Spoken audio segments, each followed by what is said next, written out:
Ever wonder what inflation is and how it affects you? Well, inflation is essentially the rise in the price of goods and services over a certain period. It's like an invisible force that's slowly nibbling away at the purchasing power of your money. When inflation is on the rise, the value of your dollar takes a hit, meaning it can't buy as much as it once could. Inflation, simply put, is why your dollar doesn't go as far as it used to. So what causes this inflation? Well, it largely boils down to two primary factors: demand pull and cost push inflation. Let's start with demand pull inflation. Imagine a bustling market where everyone's clamoring for the same popular items. The demand for these goods and services is high, but the supply can't keep up. To manage this, sellers raise their prices. Hence, we have demand pull inflation, when demand outstrips supply, causing prices to go up. On the flip side, we have cost push inflation.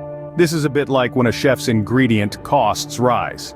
They can't serve up the same dish at the old price, so they increase their menu prices. In the same vein, when the costs of production, like raw materials or labor, go up, producers pass on these costs to consumers through higher prices, hence cost-push inflation. Inflation, therefore, is a delicate balancing act between supply and demand and the costs of production. Now that we know what causes inflation, let's look at how it impacts us. You see, inflation is a bit of a chameleon, affecting different people in different ways. Let's take borrowers, for instance. When inflation is high, they often find themselves in a favorable position. Why, you ask? Well, they repay their loans with money that, due to inflation, is worth less than when they borrowed it.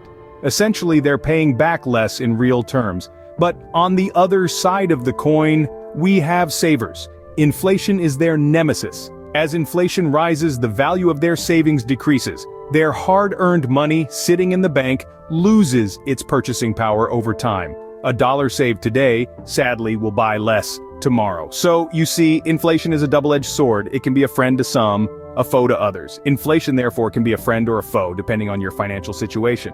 So, how do economies deal with inflation? Central banks play a pivotal role in this process, harnessing the power of interest rates to keep inflation in check. Picture this. When inflation begins to climb too high, central banks can dial up interest rates. This maneuver slows down the economy, making borrowing more expensive and encouraging saving, thereby reducing inflation. Inflation, then, isn't just about prices going up.